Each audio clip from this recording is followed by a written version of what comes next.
Hello, dominants and submissives. I'm Master Zahn from Ontario, and today is lecture number 24, Dom Aftercare. Now, today's lecture was originally going to be on triggers, but I've received a couple of requests, so I'm going to cover those lectures first.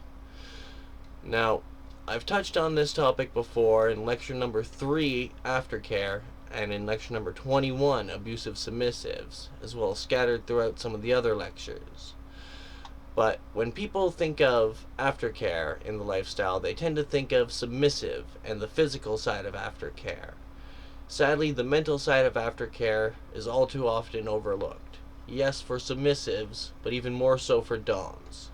Dom aftercare is all too often a foreign concept to many people, and when it's brought up, it's sort of like I could have had a V8 moment. Now, for the submissive side, mental aftercare often consists of simple things like making sure they know that they're still loved and respected, that what they do for you or you do for them can only raise them up in your eyes. It would never lower them.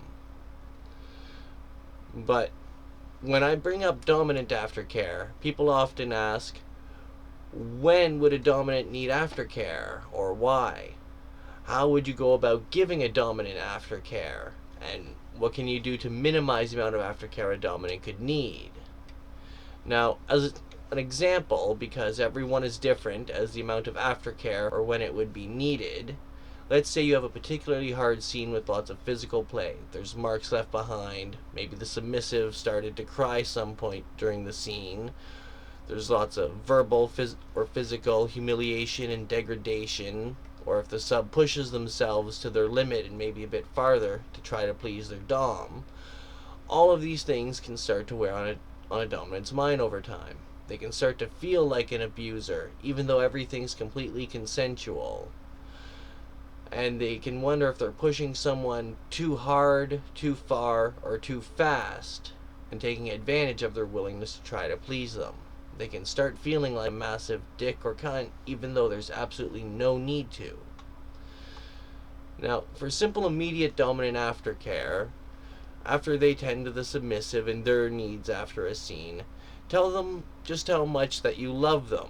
They can say just how much they enjoyed the scene, what particularly they liked about it, and how happy they are to have them as their mistress or master. At times, the same way a dominant will remind a submissive that they are always respected. Assure them that you enjoy what you do, and that if you didn't want to, you would voice it. You wouldn't just leave it hanging there. And no matter how obvious it seems, remind them that you have your safe word. If you weren't comfortable with something, you would use it. Aside from helping put a dominant's mind at ease, this can help prevent dom drop at times. Now, as I said, everyone is unique, so is the amount of aftercare that they would need or when, or even what they would need for aftercare. But aftercare is important for everyone. Don't be limited by what I say or suggest in this lecture. Think on how to help your dominant ease their mind and make sure that they know that you enjoy what you're doing. Even just them knowing that you've watched this lecture will show thought and intent into thinking about how you can better help them and serve them. I hope you'll tune in for my next lecture. It's going to be on mommies, little boys, and middles, an extension of the DDLG dynamic. I'm Master Zahn. Thank you for tuning in.